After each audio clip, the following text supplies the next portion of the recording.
kita di atas. Dan tanpa rakyat, negara ini nggak berdiri.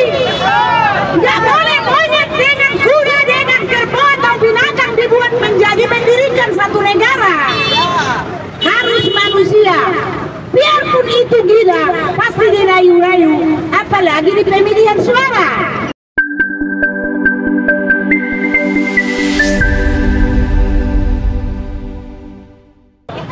Kepada pemerintah, baca ini semua kedaulatan di tangan rakyat. Tanpa rakyat negara tidak berdiri. Tanpa negara rakyat bisa makan. Ada Tuhan kita di atas. Dan tanpa rakyat negara ini nggak berdiri. Nggak boleh monyet dengan kuda, dengan kerbau atau binatang dibuat menjadi mendirikan satu negara. Harus manusia. Biarpun itu gila, pasti dirayu-rayu, apalagi di pemilihan suara. Jadi kami mohon, aku mengatakan semua kepada pejabat-pejabat dan juga aparat-aparat yang ada di negara ini. Saya tanya dulu kalian, gaji kalian keringat siapa? Apakah jatuh dari langit? Itu adalah keringat kami. Dan kami mohon kepada kalian yang berkendara itu semua, nasib kalian juga kami perjuangkan. Kalian juga bayar pajak, tapi tidak mau tahu kami tengok dengan gini. Jadi kenapa sekarang sudah kami bayar pajak, sementara kehidupan kami pun masih dalam keadaan miskin? Dibuat lagi tempera-tempera keong-keong itu aku nggak tahu. Jadi kalian ukur kami bodoh, tidak tahu menabung. Kami tahu menabung, cuman nggak bisa kami menabung. Yang kami dapat satu hari beli beras pun kurang. Anak-anak kami pun sekolah sekarang udah sistem macam kami di Sumatera Utara sana. Zona. Pintar pun anak kami itu nggak boleh sekolah lagi dengan zona jauhnya ke sekolah. Ditindas ini semua dengan sistem apa ini? Dibilang lagi di negara ini, pemerintah si pembuat undang-undang ini dan dewan-dewan yang dipilih rakyat ini membuat undang-undang itu dilarang money politik. Entah apa ini money politiknya ini, money laki-laki yang saya tahu ada. Jadi ini dibilang dilarang money politik. Adakah rakyat semiskin-miskin rakyat tidak ada jumpai si calon atau si pejabat minta uangmu biar kupilih kau? Tidak. Diantar ke rumah. Daripada kita mencuri atau kelaparan, kumohon rakyat jujur, terima semua, tapi jangan kita berpihak, tusuk semua, biar ngerti orang itu kedaulatan di tangan kita, biar dijilat kaki kita dulu, biar ngerti itu semua. Dan semua katanya sekarang mau nanam ubi. Di mana petani-petani padi yang ada di negara ini? Subsidi pupuknya kemana? Waktu petani menanam, pupuk mahal, lagi-lagi langka. Di petani, posisi berpanen, harga gabah turun. Jadi tetaplah kerugian. Jadi apa yang mau dikerjakan rakyat? Kami pun ke buruh, tapera. Semua ini dikangkangi. Cipta kerja, entah apa cipta kerja kurang tahu. Tapi investor dari luar dibawa dari sana. Yang saya tahu dulu, waktu Mega Presiden dibuat di situ outsourcing. Outsourcing itu mengatakan dulu di situ hanya sebatas teknisi dan berjangka 2 tahun. Kalau sekarang buruh luar pun udah bebas datang kemari.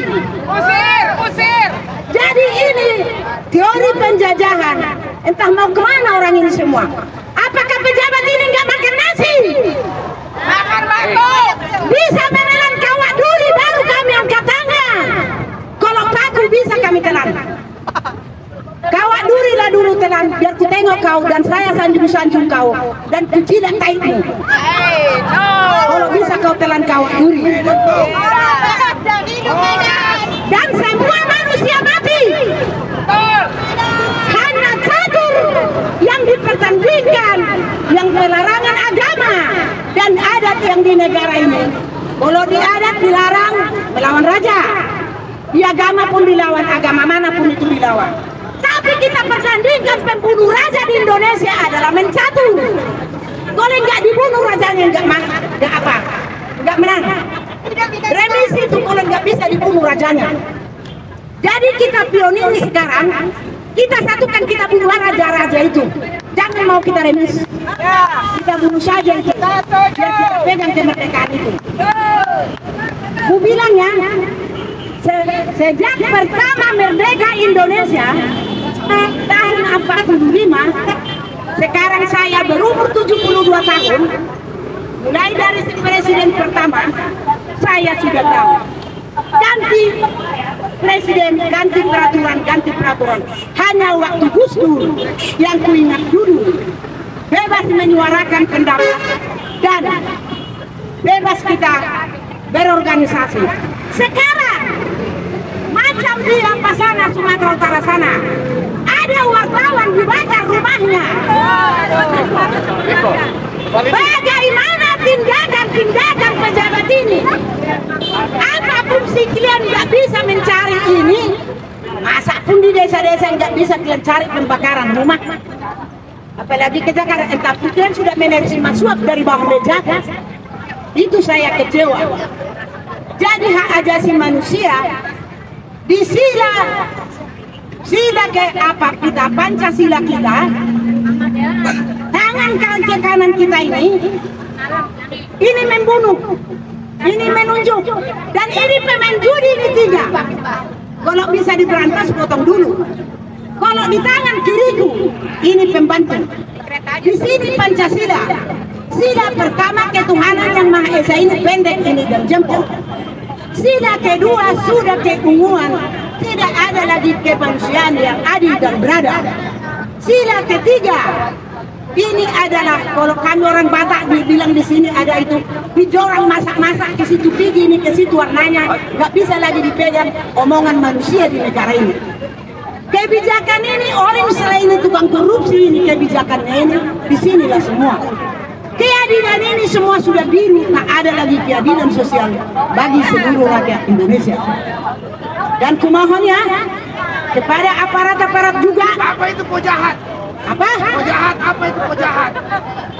Penjahat. Penjahat. Apa penjahat? Penjahat. Gini, sekarang ku bilang di negara ini, kumohon kepada polisi dan aparat yang berbaju loreng. Di Undang-Undang Dasar dibuat, tolong itu dibaca. Warga negara Republik Indonesia berhak dipilih dan memilih. Sekarang loreng hijau dengan polisi tidak memilih, berarti tidak warga lagi dong. Kalian duluan dibuat di negara ini. Kenapa kalian tidak memilih? Dan jangan halangi kami menuntut hak kami kepada yang kami pilih. Itu hak kami. Kalian duluan diperbudak di negara ini.